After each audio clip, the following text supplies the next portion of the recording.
CV का rotation का problem है, प्रॉब्लम नंबर 45. ओके,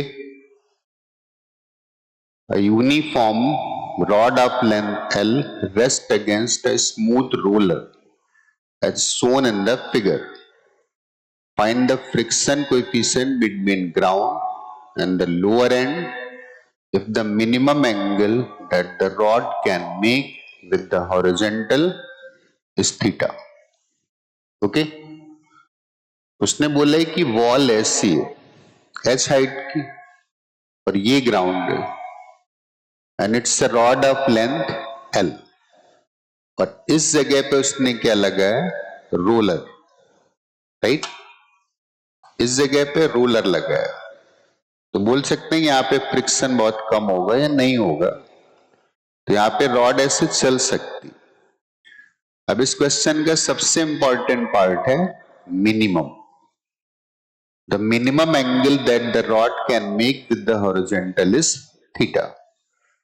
अब क्वेश्चन देख के जैसे आइडिया क्या आता है कि ये लैडर पलट जाएगा, तो वो वाला केस है नहीं. उसने बोला है कि लैडर का एक एंड ग्राउंड के कांटेक्ट में, इसका मतलब ये हाइट कम होगी, रॉड की लेंथ सफिशिएंटली ज्यादा होगी.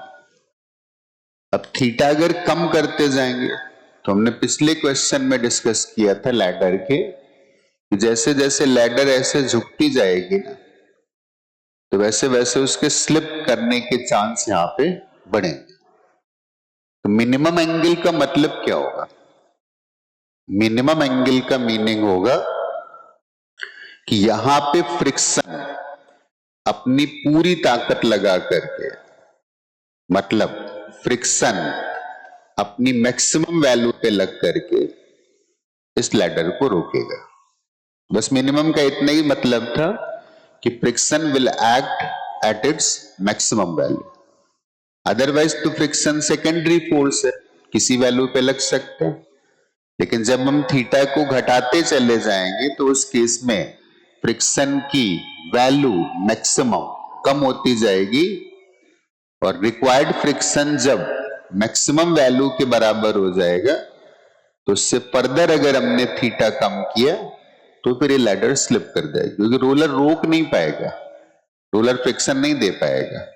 तो काइंड ऑफ ये भी बोल सकते थे कि यहाँ का सरफेस, रोलर का जो सरफेस है वो स्मूथ है. बात समझ में आ गई. तो अगर ये रॉड रेस्ट पर है, तो मैं ये भी बोल सकता हूं कि ये रॉड लिमिटिंग रेस्ट पर है. थीटा मिनिमम का मतलब है this is limiting rest, and limiting rest का मीनिंग हो गया कि friction is acting at its static maximum value. Clear. बाकी क्वेश्चन फोर्स और टॉर्क का हो गया. देख लेते हैं कौन कौन से फोर्सेस आएंगे. तो इसके मिड पॉइंट पर इस रॉड का वेट एक्ट करेगा, दैट इज mg. क्लियर. अब यहां पे रोलर है, तो अब रोलर है तो क्या करेगा, यहां पर एक नॉर्मल रिएक्शन देगा, और ये लैडर का लोअर एंड अगर ग्राउंड पर है तो एक नॉर्मल फोर्स यहां से भी मिला होगा, इसको N1 बोल देते हैं और इसको N2 बोल देते हैं.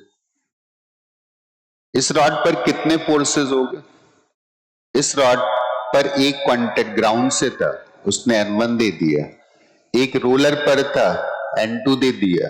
रोलर का फ्रिक्शन इग्नोर करना पड़ेगा, तो यहां का फ्रिक्शन नहीं आएगा, लेकिन ग्राउंड का कांटेक्ट एक फ्रिक्शन भी देगा, और एक ग्रेविटी का फोर्स हो गया. और इन सारे फोर्सेस के अंडर में ये लैडर रेस्ट पर है. कौन कौन सी रेस्ट है यहां पे, इस जगह पर रोटेशनल रेस्ट भी है, रोटेशनल रेस्ट. और रोटेशनल रेस्ट का मतलब है कि total torque acting about any point will be equal to 0. और इस लैडर पर ट्रांसलेशनल रेस्ट भी है. तो अगर ट्रांसलेशनल रेस्ट है, इसका मतलब है total force acting on the ladder is also equal to 0।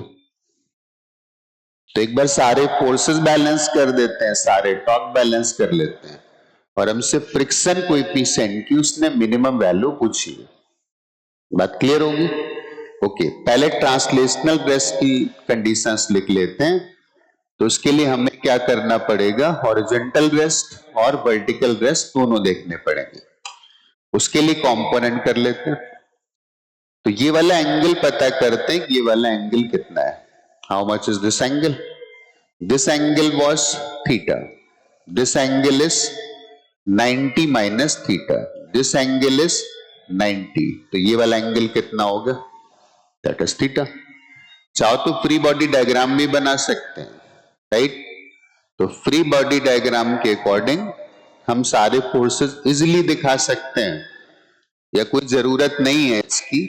हम लोग सीधे लिख देते हैं कि N2 का ऊपर वाला component that will be N2 cos theta, और ये वाला कंपोनेंट आ जाएगा N2 sin थीटा। बाकी सब ऑलरेडी वर्टिकल थे या हॉरिजॉन्टल थे। N1 vertical, friction horizontal. एक इक्वेशन बनाते हैं वर्टिकल रेस्ट की। तो वर्टिकल रेस्ट की क्या इक्वेशन आएगी? N1 फोर्स ऊपर लगा, N2 cos थीटा ऊपर लगा, ग्रेविटी का फोर्स नीचे लगा। तो वर्टिकल रेस्ट की कंडीशन यहां से आ गई क्या? N1 plus N2 cos theta, और इन दोनों ने मिल करके क्या किया होगा? इस लैडर के वेट को बैलेंस किया होगा। एक इक्वेशन हमारे पास आ गई वर्टिकल रेस्ट से, राइट? एक हॉरिजॉन्टल रेस्ट की। हाँ, एक बात मैं और भी बोल सकता हूं कि यहाँ पे जो फ्रिक्शन लग रहा है ना, वो खुद अपनी मैक्सिमम वैल्यू पे लग रहा है, और फ्रिक्शन की मैक्सिमम वैल्यू को लिख सकते हैं क्या? म्यू इनटू वहां का नॉर्मल फोर्स। और इस जगह का नॉर्मल फोर्स कितना है? इस जगह का नॉर्मल फोर्स N1, राइट? तो फ्रिक्शन जो एक्ट कर रहा है that is mu into N1। Horizontal rest लिखना है तो क्या करेंगे? लेफ्ट साइड पर कितना फोर्स लग रहा है? That is N2 into sine theta, और राइट साइड पर कितना लग रहा है? फ्रिक्शन अपनी मैक्सिमम वैल्यू पर, and that is equal to mu into N1। ये दो इक्वेशंस हमने बनाई। किससे बनाई? ये दो इक्वेशंस हमने बनाई कि this ladder is at translational rest, right? इन दो इक्वेशन से एक बात समझ में आती है कि मैं यहां से N2 या N1 की वैल्यू निकाल करके दूसरे में पुट कर सकता हूं, राइट? तो एक काम करते हैं, पुट कर ही देते हैं, ठीक है ना? तो N2 की वैल्यू कितनी आएगी?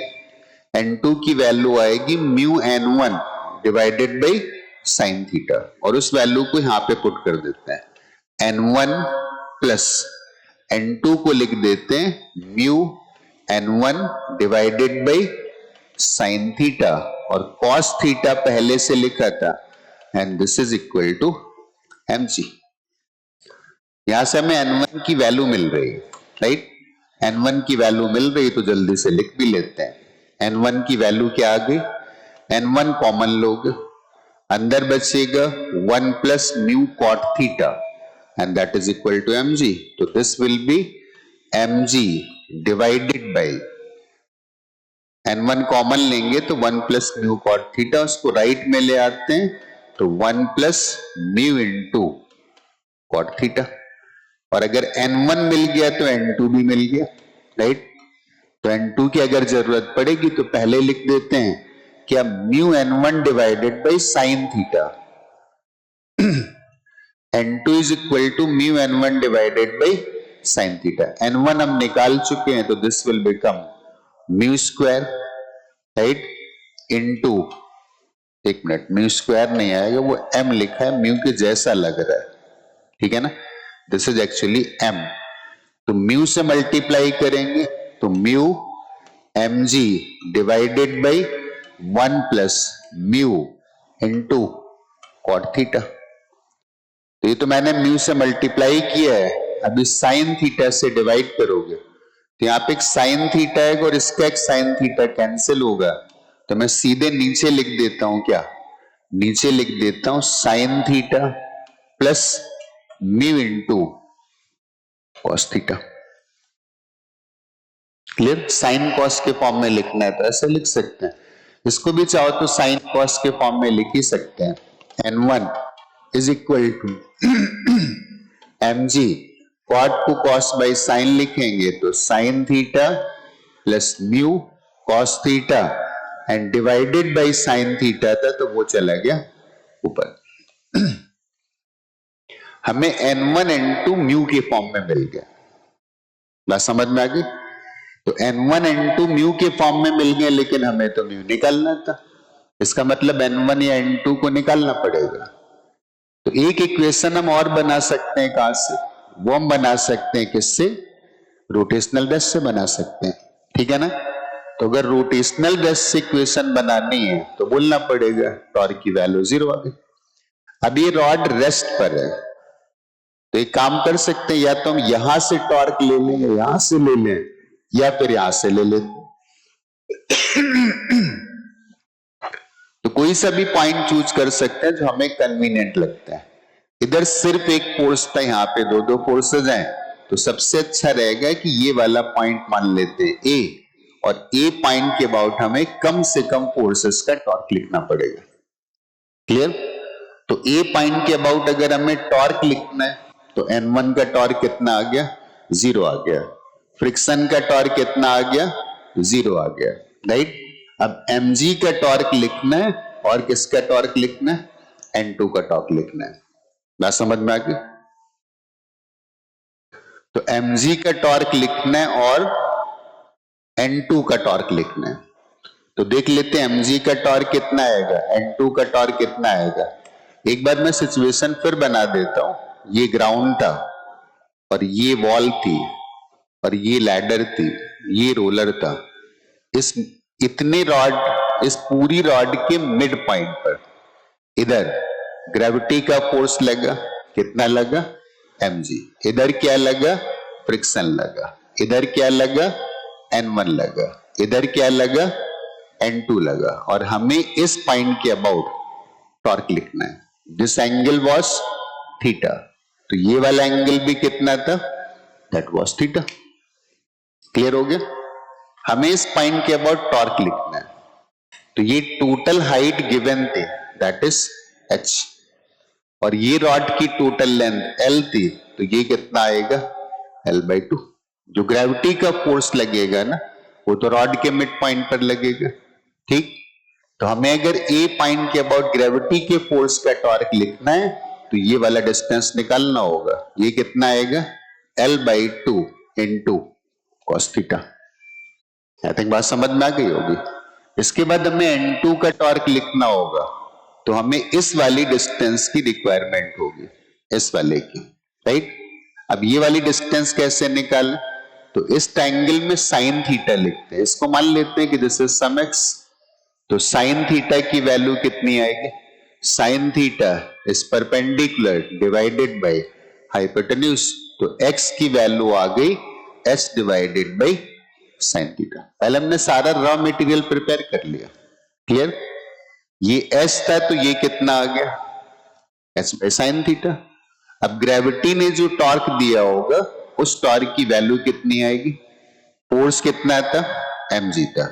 फोर्स की लाइन ऑफ एक्शन का ए पॉइंट से परपेंडिकुलर डिस्टेंस, और वो कितना आएगा? l/2 cos theta. तो l/2 cos थीटा। सेंस क्या था? क्लॉकवाइज। डायरेक्शन क्या थी? अंदर की तरफ। n2 का टॉर्क और लिख देते हैं, तो फोर्स कितना था? n2, और फोर्स की लाइन ऑफ एक्शन की डिस्टेंस कितनी थी? x, और x हमने कितना निकाला? That is s divided by sine theta. एक रिजल्ट हमारे पास ये आ गया। क्लियर? यहां से n2 की वैल्यू मिल गई, और n2 की वैल्यू कितनी आ गई? n2 की वैल्यू आ गई m into g into l into sine theta into cos theta divided by 2 into h। और N2 की वैल्यू को हम लोग म्यू के फॉर्म में पहले निकाल चुके थे, राइट। N2 की वैल्यू म्यू के फॉर्म में निकाली थी और वो कितनी आ गए थे, वो इतनी आ गई थी, N2 equal to mu M G divided by sine theta plus mu cos theta. तो चेक कर लेते हैं, इसकी वैल्यू यहां पे लिख देते हैं, right. N2 is equal to mu M into G divided by sine theta plus mu into cos theta, right. इस N2 की वैल्यू यहां पे पुट कर देते हैं, तो यहां पे पुट करेंगे तो क्या आएगा, m into G into L into sine theta into cos theta divided by 2h and that is equal to mu into m into G divided by sine theta plus mu into cos theta. हमें तो mu निकालना था ना, तो अगर हमें mu निकालना था तो म्यू ऊपर भी आ रहा है नीचे भी आ रहा है, कुछ कैंसिलेशन कर लेते हैं। एक तो ये mg कैंसिल होने वाला, और कुछ कैंसिल होने वाला, और तो कुछ भी नहीं कैंसिल होने वाला। इसको क्रॉस मल्टीप्लाई करते हैं, राइट।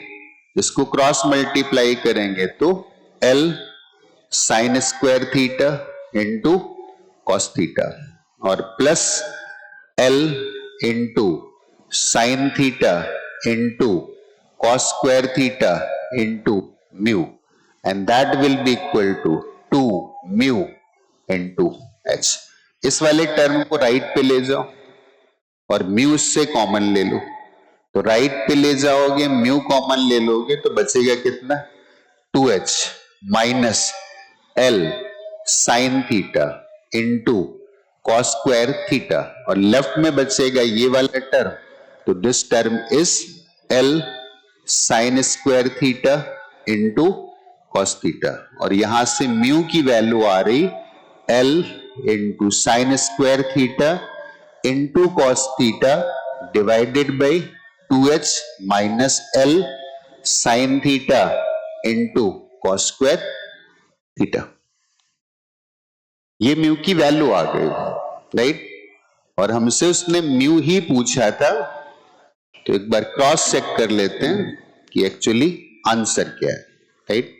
कैलकुलेशन थोड़ा सा लेंदी था, तो कोई मिस्टेक ना हो, चेक कर लेते हैं।